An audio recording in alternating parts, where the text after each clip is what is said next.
जैसे अभी बीच में एक भाई ने गीता के भगवान के टॉपिक के लिए कुछ महाभारत की 2 बातें बताई थी, तो इसी तरह से जिनके पास भी ऐसी कोई नई बातें हैं शास्त्रों में आई हुई, या तो जैसे इसके पहले एक बात और बताई थी, हम सभी वीसीडीज में बहुत अलग अलग टॉपिक पर बातें सुनते हैं रोज की मुरली में। तो इसमें गीता के भगवान के लिए मुरलियों में जो भी बातें आती है, गीता का भगवान शिव शंकर भोलेनाथ है इस संबंधित, और श्री कृष्ण नहीं है इस संबंधित। तो वीसीडी नंबर और उसके साथ जो बात बाबा ने प्रूफ के तौर पे बताई है, बाबा तो बहुत वैरायटी बातें बताते हैं, तो ऐसी बातें आप जरूर नोट करके रखिए, ताकि जब आपका फोन अनम्यूट होगा, अगर आप नोट करके रखे हैं, तो वीसीडी नंबर और साथ में जो प्रूफ, अगर कोई नई बात है, रिपीट न हो जितना हो सके, कोई नई बात अगर मुरली में आप सुनते हैं, तो आप जरूर आपका फोन अनम्यूट होने पर उसे बताइए, वीसीडी नंबर के साथ। लेकिन और जैसे कोई ऐसी शास्त्रों की बातें प्रूफ के तौर पर है, तो बात भी बता सकते हैं। बाकी अभी आज के टेस्ट के प्रश्नों के उत्तर समझते हैं। इसमें और एक बात है, ये जरूर ध्यान दें, लास्ट के जो 10-15 मिनट कोर्स के लिए रखे हुए हैं, तो उसमें कोशिश ये करें कि जो पूरी तरह से रेडी है कोर्स बताने के लिए, तो वही लोग हाथ उठाए, तो जिससे सभी का समय बचेगा। इसीलिए आप उस हिसाब से प्रिपेयर हो जाइए, चाहे 3 लोग का चित्र या सृष्टि चक्र का चित्र। अभी और एक हफ्ता रिवीजन चलेगी, तो तब तक आप इस चित्र का रिवीजन पूरी कर लीजिए। अनूठी योजना का किताब पढ़ सकते हैं, मुरलियों में भी बहुत सी बातें आती है, तो वो भी अनूठी योजना में तो बहुत अच्छी तरह से शॉर्ट में बाबा ने सारी बातें बताई है। तो किताब पढ़ करके आप जरूर रेडी हो जाइए, और कोशिश कीजिए कि रिवीजन और 1 या 2 हफ्ता चलेगी, उसमें 3 लोग का चित्र और सृष्टि चक्र का चित्र बेसिकली तौर पर बताने के लिए रेडी होना चाहिए। आज के टेस्ट के प्रश्नों के उत्तर, जो लास्ट प्रश्न पूछा था कि गीता के भगवान का जो कल के क्लास में देखा हुआ उसे लिंक वाइज बताना है, तो उसी प्रश्नों से उत्तर की शुरुआत करते हैं, ताकि उसी में ही सारे प्रश्नों के उत्तर भी आ जाएंगे। यहाँ टॉपिक ये चल रहा है हमारा, गीता का भगवान कौन, और इसका उत्तर समझने के लिए हमने इस बात को समझा है, गीता का भगवान वास्तव में परमपिता शिव जिस साकार तन का आधार लेते हैं, का स्वरूप अर्थात शिव शंकर भोलेनाथ है। तो परम पिता का अजन्मा ये गुण किस तरह से शिव शंकर के लिए भी लागू हो रहा है, उसका प्रूफ हमने समझा। पहली बात तो, परम पिता शिव को तो अपना शरीर नहीं, तो वो अजन्मा है, जन्म मरण के चक्र में नहीं आते हैं, और इसी तरह से अजन्मा अर्थात जन्म भी नहीं और मृत्यु भी नहीं, ये बात शिव शंकर अर्थात शंकर जो देवता है उनके लिए ही शास्त्रों में लागू होते हुए दिखने में आती है। उसका प्रूफ यही है, शास्त्रों में कहीं भी शंकर का जन्म वर्णित नहीं है और मृत्यु भी वर्णित नहीं है। शंकर के माता पिता नहीं दिखाए जाते हैं, और मृत्यु संबंधित तो उन्हें अकाल मूर्त कहा जाता है, अमरनाथ भी कहा जाता है। और इससे संबंधित ही हमने समझा था कि उनका कोई अंत नहीं है, जैसे आदि नहीं है वही सबका आदि भी है। इसके लिए पिछले हफ्ते के क्लास में हमने श्लोक समझे थे कि वही कल्प का आदि करने के भी निमित्त बनता है, सारी सृष्टि उन्हीं से निकलती भी है। और यहाँ श्लोक हमने देखा है कि उसका कोई अंत नहीं, वो अंत नहीं, वो सबका अंत करने वाला है। इस संबंधित 11वें अध्याय का 32वां श्लोक, अध्याय 11 का श्लोक नंबर 32। अब श्लोक पूरा नहीं पढ़ेंगे समय कम होने के कारण। इस 32वें श्लोक में उल्लेख आया है कालोस, अर्थात संसार का महाविनाश करता कल्पांतकालीन विकराल काल मैं हूँ। तो सबका अंत करने वाला है, तो कालों का काल महाकाल है। इसीलिए कल्पक्षय, कल्प के अंत में भी सारी सृष्टि उसी में समा जाती है, क्योंकि वो सबका अंत करते हुए भी वो बचे रहते हैं। और वो सबका महाकाल है, लेकिन उसको खाने वाला कोई काल नहीं। उसको खाते हुए, उसको काल के गाल में जाते हुए कोई भी नहीं देखता है। तो वो अविनाशी भी है, सबका अंत करने के बाद भी वो अविनाशी रहता है। इसके लिए ये दूसरे अध्याय का 17वां श्लोक, अध्याय 2 का श्लोक नंबर 17। तो ये श्लोक में पूरा ही बात समाई हुई है। अविनाशी तु तत्विद्धि येन सर्वमिदं ततम्, विनाशम अव्ययस्यास्य न कश्चित् कर्तुम् अर्हति। इसमें जो उल्लेख आया हुआ है कि तू ही, ये साकार स्वरूप जो है वो अविनाशी है और उसका विनाश करने के लिए भी कोई समर्थ नहीं है, तो वो अविनाशी है। अब वो सबका काल है, सबका अंत करता है, लेकिन उसका अंत नहीं होता, तो वही फिर सारी सृष्टि की शुरुआत करने के भी निमित्त बनता है। वो अजन्मा है, उसको जन्म देने वाला कोई नहीं, लेकिन वो सबकी शुरुआत करने के, सबको जन्म देने के निमित्त बनते हैं। इसी के लिए ही 9वें अध्याय का 4था श्लोक, अध्याय 9 का श्लोक नंबर 4, इसमें उल्लेख आया हुआ है कि उस मेरी अव्यक्त मूर्ति के द्वारा ही यह जगत विस्तृत हुआ है। अव्यक्त मूर्ति अर्थात मूर्ति है, साकार है, मूर्त है, लेकिन अव्यक्त भी है, अर्थात दिखाई नहीं देता। तो साकार भी है और निराकार भी है, अर्थात शरीर होते हुए भी उन्हें उसका भान नहीं। तो अव्यक्त मूर्ति अर्थात शिवलिंग। तो शंकर जो ऐसी निराकारी स्टेज धारण करते हैं, जिनको अपनी इंद्रियों का कोई भान नहीं रहता है, तो वही अव्यक्त मूर्ति के द्वारा ये सारा जगत विस्तार को प्राप्त होता है। अब यहाँ ये सारा जगत विस्तार को पाने वाला, प्राप्त, विस्तार करने वाला जो निमित्त बनता है, वो महादेव शंकर है अपने अव्यक्त स्टेज के द्वारा। क्योंकि परम पिता शिव इस भौतिक सृष्टि से डिटैच है। जैसे सूर्य धरती से कभी अटैच नहीं होते हुए दिखता, इसी तरह से परम पिता शिव वो इस भौतिक सृष्टि के विस्तार के निमित्त नहीं बनते। उनका कार्य मूल है ज्ञान देना। तो सृष्टि के विस्तार के निमित्त बनते हैं वो महादेव। इसीलिए ही महादेव शंकर को ही शास्त्रों में आदिदेव, आदि पिता के रूप में माना जाता है। और वही सारी सृष्टि का पहला आदमी है, जिनका हर धर्म में गायन है। जैसे क्रिश्चियंस एडम कहते हैं, मुसलमान आदम कहते हैं। जो हमने इसके पहले के कुछ कोर्स में इस टॉपिक को देखा कि मुसलमान लोग ये मानते हैं बाबा आदम के जमाने की बातें, इस तरह के वो लोग उल्लेख करते हैं। तो आदम, एडम, आदिदेव, आदिनाथ के रूप में वही महादेव शंकर का ही गायन है। और मुरलियों के हिसाब से वही प्रजापिता, शास्त्रों में जिन्हें प्रजापति भी कहा जाता है। तो इस तरह से वो सारी सृष्टि का आदि करने के भी निमित्त बनते हैं। तो जन्म उनका होता नहीं, लेकिन वो सबके जन्म के भी निमित्त है। अब वो सबकी शुरुआत करते हैं, इसका प्रूफ क्या?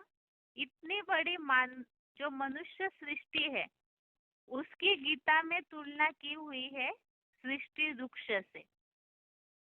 इसलिए हमने 15वें अध्याय का पहला श्लोक समझा, जिसमें ये मनुष्य सृष्टि को वृक्ष के रूप में बताया हुआ है, जो ऊर्ध्वमूलम अधः शाकम का श्लोक है। तो ये इतना बड़ा जो मानवीय सृष्टि रूपी वृक्ष है, दुनिया में कोई भी झाड़ बिना बीज के नहीं होते। इसी तरह इस मनुष्य सृष्टि रूपी वृक्ष का बीज वही है शंकर महादेव, वही प्रजापिता, वही आदम है, वही आदिदेव। तो वही मनुष्य सृष्टि रूपी वृक्ष का बीज है, और वो बीज है, इसका प्रूफ भगवत गीता में भगवान को बीज के रूप में उल्लेख आए हुए श्लोक है।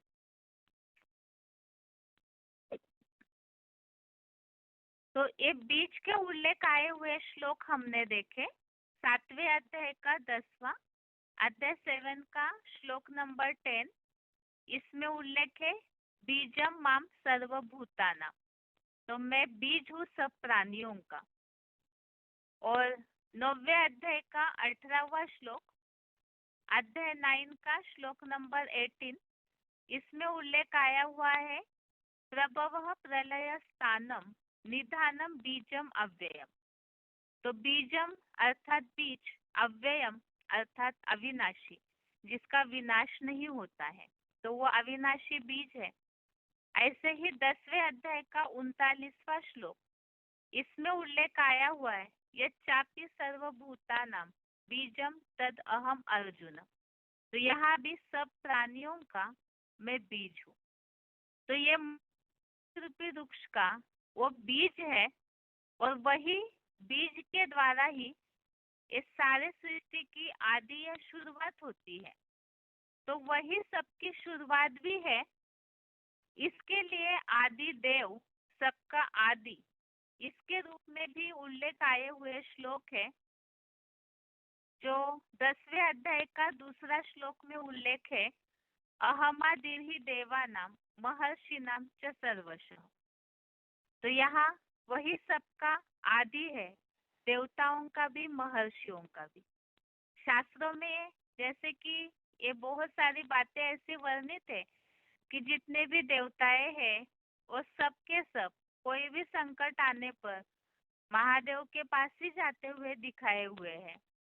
ऐसे ही यहाँ 10वें अध्याय का 8वां अध्याय 10 का श्लोक नंबर 8, इसमें भी उल्लेख आया हुआ है अहम सर्वस्य प्रभो मत्तः सर्वम प्रवर्तते, अर्थात सारे जगत का आदि उत्पादक। और इसी तरह से वो सबसे पुराना जो आदि होगा, सबसे शुरुआत होगा, तो सबसे सनातन और पुरातन भी आदमी है। इसका उल्लेख ही 10वें अध्याय के 38वें श्लोक में, अध्याय 11 का 11वें अध्याय का 38वां अध्याय 11 श्लोक नंबर 38 में उल्लेख है त्वमादिदेव पुरुषः पुराण त्वमस्य विश्वस्य परम निधान। तो ये श्लोक, इस वाक्य में तो पूरी बातें है कि आप ही आदिदेव है, परे ते परे धाम में रहने वाले पुरातन पुरुष है। तो पुरातन अर्थात सबसे पुराना पुरुष है। और वही यहाँ उल्लेख जो आया हुआ है विश्व अनंत रूप, इसमें भी उल्लेख आया हुआ है कि वो अनंत रूप वाला भी है, अनंत गुण रूप से विश्व फैला हुआ है, तो वही अनंत भी है। ऐसे ही 11वें अध्याय का 18वां श्लोक, अध्याय 11 का श्लोक नंबर 18, इसमें भी उल्लेख आया हुआ है आप शरण रहित परम पुरुष जानने योग्य है। और नीचे जो श्लोक में वाक्य भावार्थ में है, एक तो आप सनातन परम पुरुष है, आप अविनाशी आत्मा भी है। तो अव्यय, शाश्वत, धर्म गोप्ता, सनातन, तो ये जो भी शब्द आए हुए हैं श्लोक में, वो उसी बात को दर्शाते हैं। अर्थात ही वो सबका आदि करने वाला भी है, तो जिसका खुद जो सबका विनाशकारी है। तो उसको कोई काल के गाल में जाते हुए नहीं देखता। ये एक प्रूफ है अजन्मा अर्थात अनादि और अनंत इस बात को सिद्ध करने वाला। और इसके अलावा सृष्टि चक्र की रिवीजन के टॉपिक में जो बातें हमने कल के क्लास में देखी, आज केवल रिवीजन के तौर पे कुछ बातें पूछी थी। इसमें खास तो जैसे ब्रह्मा का दिन और रात, ब्रह्मा का दिन और रात इस टॉपिक को हम इसलिए समझते हैं सृष्टि चक्र में, भक्ति मार्ग में सृष्टि की आयु संबंधित काफी सारी उलझनों वाली बातें हैं। तो यहाँ पर जो रिफाइन करके दिया हुआ श्लोक है भगवत गीता के किताब में, उसमें भक्ति मार्ग का भी श्लोक दिया है और जो रिफाइन किया हुआ है शिव बाबा के द्वारा वो श्लोक भी है। भक्ति मार्ग की गीता के श्लोक में समय स्पष्ट नहीं, बस ब्रह्मा का दिन और रात बताया हुआ है। तो उससे ही यहाँ स्पष्ट किया है द्विसहस्रार्ध वर्षा नाम, अर्थात यहाँ पर 2500 वर्ष का ब्रह्मा का दिन और 2500 वर्ष की ब्रह्मा की रात। दिन अर्थात उजाला, यहाँ रोशनी है ज्ञान की, और सतयुग त्रेता युग में सब आत्मिक स्थिति में रहते हैं, तो वही ज्ञान का सार है, मूल तंत्र है ज्ञान का। इसीलिए सतयुग त्रेता युग है ब्रह्मा का दिन 2500 वर्ष, और रात भी उतने ही प्रमाण की होती है 2500 वर्ष की। और इससे ये बात प्रूफ होती है ब्रह्मा का दिन और रात मिलकर, जैसे यहाँ हम दिन की काउंटिंग करते हैं, 12 घंटे का दिन और 12 घंटे की रात मिलकर के 24 घंटे का एक दिन मानते हैं। इसी तरह से ये सृष्टि चक्र एक चक्र जिसे कल्प कहा जाता है, वो एक कल्प भी दिन और रात मिलाकर 2500 वर्ष 2500 वर्ष, ऐसे टोटल 5000 वर्ष का ही ड्रामा है। और इससे संबंधित दूसरा एक टॉपिक जो अगले हफ्ता रिवीजन के हिसाब से ही जो हम समझ चुके हैं, ये सृष्टि का चक्र या नाटक का पुनः आवर्तन होता है। अब कलयुग पूरा होने के बाद विनाश नहीं होता है, तो केवल परिवर्तन होता है, आसुरी सृष्टि से नई सृष्टि बनती है। तो नरक से स्वर्ग ये सृष्टि कैसे बनती है? जैसे स्वर्ग से नरक बनते समय जो आत्मिक स्थिति वाले थे देवताएं, वही नीचे गिरते गिरते पुण्य क्षीण होने पर देहभानी बनते हैं, विकारी बनते हैं और अज्ञान अंधकार में जाते हैं। तो स्वर्ग से ये सृष्टि नरक बनी, अर्थात ही जब स्वस्थिति में रहते हैं तो ये सृष्टि स्वर्ग कहलाती है, और फिर मानव मत पर अनेक मनुष्य मत पर देहभान में आने के कारण ये सृष्टि नरक बनती है। अब इससे उल्टा करना होगा, अर्थात ही जब नरक बनी सृष्टि है तो परमपिता के मत के आधार से फिर यही सृष्टि स्वर्ग बन जाएगी, अर्थात नरक से बदल करके फिर ज्ञान और योग बल के द्वारा ये सृष्टि पूर्व से ऊपर उठती है और स्वर्ग बन जाती है। और चक्र के आवर्तन के लिए तो हमने श्लोक देखे ही हुए थे जो 8वें अध्याय के हैं, भूतवा भूतवा प्रलीयते।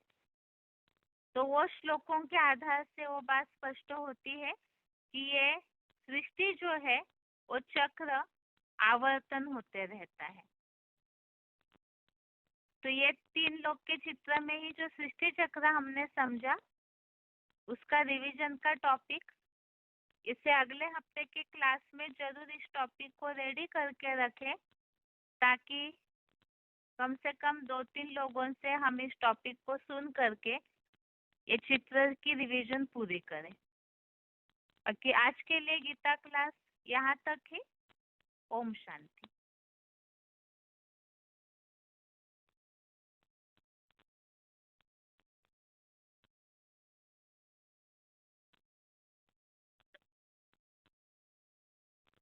Thanks for using WebEx. Visit our website at www.webex.com.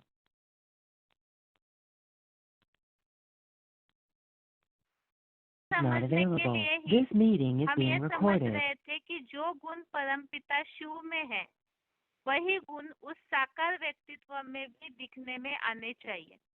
उसमें पहला गुण हम समझ रहे हैं अजन्मा का, जिसमें बहुत सारी बातें हमने समझी है अभी तक कि वो व्यक्तित्व जन्म मरण के चक्र में नहीं आने वाला, अर्थात उसका जन्म या मृत्यु शास्त्रों में नहीं दिखाई है। तो कृष्ण की तो जन्म और मृत्यु दोनों दिखते हैं, लेकिन एक ऐसा व्यक्तित्व है शास्त्रों में, महादेव शंकर, जिनका मृत्यु या जन्म शास्त्रों में उल्लेखित नहीं है, भक्ति मार्ग में कहीं भी उल्लेख नहीं है। और वही साकार स्वरूप है जो परमपिता शिव समान बनकर गीता का भगवान भी बनते हैं। और उसके प्रूफ सबसे पहले तो वो जन्म भी नहीं दिखाया उनका और उनकी मृत्यु भी नहीं दिखाई, इसीलिए उन्हें अमरनाथ कहा गया है। और साथ में वो अकाल मूर्त भी दिखाया जाता है, अर्थात मूर्त तो है, साकार तो है, लेकिन उसे कोई काल नहीं खाता है। और वही अकाल मूर्त के लिए भगवत गीता में श्लोक आया हुआ है, 11वें अध्याय का 32वां श्लोक। पूरा श्लोक नहीं पढ़ेंगे, केवल शब्द देखेंगे हम उसके।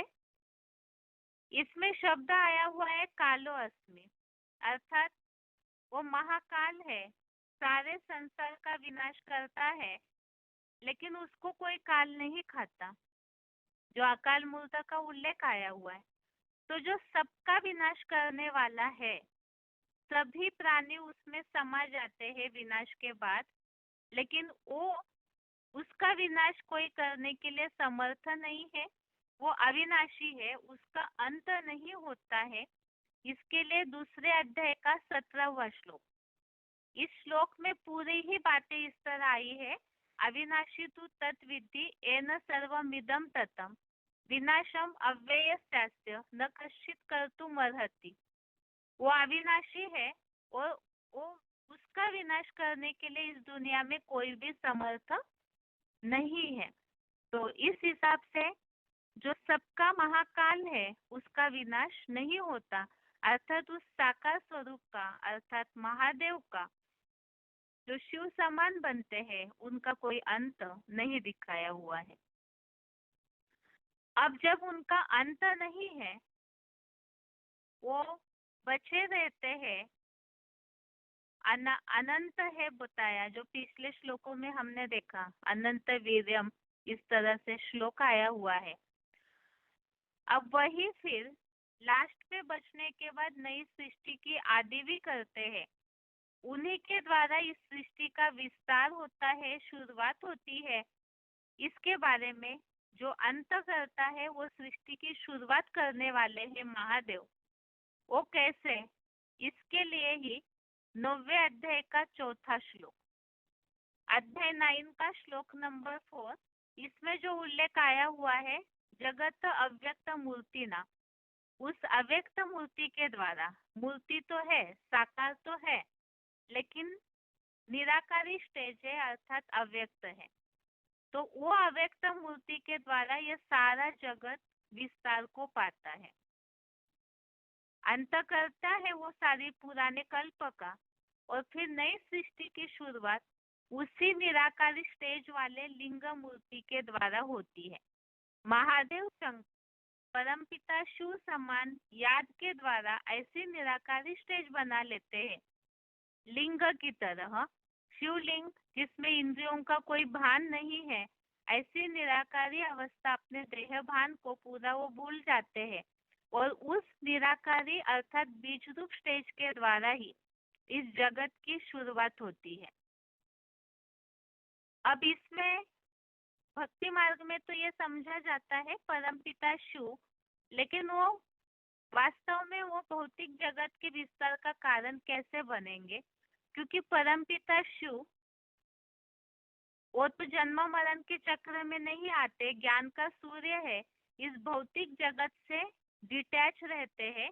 तो जो इस साकार सृष्टि का विस्तार करने के निमित्त है, वो साकार होना चाहिए, और वो साकार अर्थात महादेव शंकर जिनकी निराकारी स्टेज की लिंग मूर्ति के द्वारा ये सारा जगत विस्तार को पाता है। और इसीलिए ही भक्ति मार्ग में महादेव शंकर को ही आदि पिता माना जाता है, आदि देव माना जाता है। और धर्म वाले भी इस सृष्टि का पहला आदमी जो सृष्टि की शुरुआत करने वाला है उसके रूप में आदम, एडम, आदिनाथ के रूप में मानते हैं। और जैसे कि प्रजापिता या प्रजापति के रूप में भी शास्त्रों में उल्लेख आया है। तो वही साकार स्वरूप इस सृष्टि की शुरुआत करने के निमित्त बनता है। अब ये सृष्टि जो विस्तार को पाती है, इतना बड़ा जो मनुष्य सृष्टि रूपी वृक्ष है, वो सृष्टि का वृक्ष का कोई बीज भी होना चाहिए। जैसे कोई भी वृक्ष उसके बीज के बिना नहीं होता, ऐसे इतना बड़ा जो मनुष्यों का विस्तार फैला हुआ है, उसकी शुरुआत करने वाला कौन है, उसके बारे में भी उल्लेख आया हुआ है। पहले तो ये मनुष्य सृष्टि रूपी वृक्ष है, इसका उल्लेख 15वें अध्याय का पहला श्लोक। और उस श्लोक के अनुसार ये तो स्पष्ट है कि मनुष्य सृष्टि बड़ा वृक्ष है जो फैलता गया है वट वृक्ष की तरह। अब इस वृक्ष का बीज कोई होना चाहिए, तो वो बीज अर्थात ही ये अव्यक्त मूर्ति, यही निराकारी स्टेज, बीज रूप स्टेज जो साकार होते हुए भी अव्यक्त स्टेज धारण करते हैं, और उस स्थिति के द्वारा सारे मनुष्य सृष्टि की अर्थात इस वृक्ष की शुरुआत होती है। अब वही साकार, वही मनुष्य सृष्टि का बीज भी है। तो भगवान ही अर्थात भगवान का वो साकार स्वरूप ही इस मनुष्य सृष्टि का बीज बनता है। इसके लिए ही श्लोक हमने देखे 7वें अध्याय का 10वां श्लोक, इसमें उल्लेख आया है बीजम माम सर्वभूताना। ऐसे 9वें अध्याय का 18वां श्लोक, इसमें उल्लेख आया हुआ है प्रभवः प्रलय स्थानम निधानम बीजम अव्ययम। तो वो उत्पत्ति विनाश स्थिति है, और इसी तरह बीजम अव्ययम अर्थात अविनाशी बीज भी है। ऐसे 10वें अध्याय का 39वां श्लोक, इसमें भी उल्लेख आया है यच्चापि सर्वभूतानां बीजम तद अहम अर्जुन। इसमें भी उल्लेख है सब प्राणियों का बीज हूँ। अब वो जो बीज है, जैसे बीज वृक्ष की शुरुआत होती है, सबका आदि करने वाला बीज होता है, तो इस मनुष्य सृष्टि का आदि भी, आदि देव भी वही है। इसके बारे में वो आदि करता है, आदि देव है। इसका उल्लेख वाले श्लोक हमने देखे थे 10वें अध्याय का 2, इसमें उल्लेख आया है अहमादिर्हि देवानाम महर्षिनाम च सर्वशः। तो इसमें मैं ही आदि हूँ, वो सबका आदि है, इसीलिए उनके दिव्य जन्मों को कोई नहीं जानते, ऐसा उल्लेख आया है। ऐसे 10वें अध्याय का 8वां श्लोक, इसमें उल्लेख है अहम सर्वस्य प्रभवो मत्तः सर्वम प्रवर्तते। इसमें भी उल्लेख है कि ये सारे जगत का आदि उत्पादक अर्थात शुरुआत करने वाला हूँ। अब वो आदि देव है जो सबका शुरुआत करने वाला है। जैसे बीज है तो पत्ते, फूल, टहनियाँ, उन सब से पुराना होता है वृक्ष की शुरुआत करने वाला बीज, तो वो सबसे पुराना है। मुस्लिम लोग भी कहते हैं बाबा आदम के जमाने की कहानी, तो वह सबका आदि है, पुराना आदमी है, पुराने ते पुराना पुरान पुरुष है, आदि देव है। इसका उल्लेख 11वें अध्याय का 38वां श्लोक, इसमें जो उल्लेख है त्वमादि देव पुरुष पुराण तमस्य विश्वस्य परम निधानम, इसमें पूरा उल्लेख आया है कि आप ही आदि देव है, पुरातन पुरुष है, और वो जो अनंत गुण रूप है उनसे ही ये सारा विश्व फैला हुआ है। और 11वें अध्याय का 18वां श्लोक, इसमें जो उल्लेख आया है अव्यय शाश्वत धर्म गोप्ता सनातन इस तरह से वो अविनाशी है, सनातन भी है और शाश्वत अर्थात सत्य भी है, शाश्वत धर्म के रक्षक है, तो वही सबसे पुरानातः पुराना है। इस तरह से गीता के भगवान के टॉपिक में जो परमपिता शिव का साकार स्वरूप है वो भी इसी तरह परमपिता के गुणों को धारण करते हैं, इसका उल्लेख हमने समझा। और जैसे VCD के पॉइंट्स में भी इन बातों का उल्लेख हमने समझा था कि वो पुराण पुरुष है और वही सारी सृष्टि का आदि करने वाला भी है, अकाल मूर्त है। तो जैसे बीज है, बीज कहीं भी पड़ा रहेगा, समय आने पर फलीभूत होता है। तो यहाँ कलयुग के अंत में तो वो बीज तमोप्रधान बना है, लेकिन बीज नष्ट हो जाए, अस्तित्व खत्म हो जाए, ऐसे नहीं होता। तो इसी तरह से वो बीज ही बरकरार रहता है सृष्टि के अंत तक, और वही फिर नई सृष्टि की शुरुआत करने के भी निमित्त बनता है। और इसके अलावा सृष्टि चक्र का जो टॉपिक है, इसके रिवीजन में हमने VCD के पॉइंट समझे थे। उसमें इस तरह से बात समझी थी, एक तो चक्र का नाटक, चक्र या इस सृष्टि चक्र नाटक का पुनः आवर्तन होता है, इसके बारे में जो VCD में उल्लेख आया है कि हिस्ट्री फिर से ऐसे ही रिपीट होनी है। जैसे सतयुग के बाद चलते चलते कलयुग आता है, तो कलयुग के बाद फिर सतयुग आता है, रात के बाद दिन आता ही है, अर्थात ये चक्र ऐसे ही घूमता ही रहता है, उसका आवर्तन होता ही है। और इसी तरह से ये भी समझा था कि इस सृष्टि में पूरी तरह विनाश होता नहीं है, क्योंकि ये ड्रामा अविनाशी है, सृष्टि अनादि है। ऐसे ही ये जो नाटक है ये भी बना बनाया है, इसका पूरा नाश हो जाए ऐसे भी नहीं, तो अनादि और अविनाशी ड्रामा है। और इस सृष्टि की जो भी चीजें हैं वो भी इसी तरह सिर्फ आसुरी सृष्टि से दैवी सृष्टि में ये सृष्टि ट्रांसफर हो जाती है, परिवर्तन हो जाती है। जो एक पॉइंट हमने इसमें समझा था कि रावण राज्य जो है वो रावण राज्य ऊपर आता है तो राम राज्य नीचे चला जाता है, फिर राम राज्य ऊपर आता है तो रावण राज्य नीचे चला जाता है। तो इसी तरह से ये चक्र जो है ऐसे ही चलता रहता है, पूरा खत्म हो जाए ऐसे नहीं होता है। और इसी में और बातें हमने समझी थी कि देवताएं असुर बनते हैं, फिर उन्हीं असुरों को देवता बनना है। तो कैसे बनेंगे देवताएं? असुर क्यों बने? क्योंकि आत्मिक स्थिति को भूल गए, देह भान में आए, विकारी बने तो असुर बने, और फिर जब आत्मिक स्थिति धारण करेंगे तो फिर से वही असुर से देवता बन जाएंगे। इसी तरह से ये सृष्टि नरक बनने का कारण समझा था कि मनुष्य अपनी मनमत या मानव मत पर चल करके नरक बनाते हैं।